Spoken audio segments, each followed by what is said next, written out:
Tog'li hududlarda qor ko'chishi xavfi e'lon qilindi.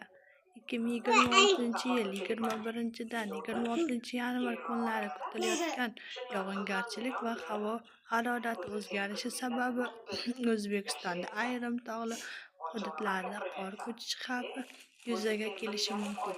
Fuqarolar, dam oluvchilar hamda tog' yo'llarida harakatlanuvchi haydovchilar ehtiyotkorlikka chaqirildi. Tezkor gidrometeorologik axborotiga ko'ra, qor ko'chishi xavfi quyidagi hududlarda e'lon qilindi.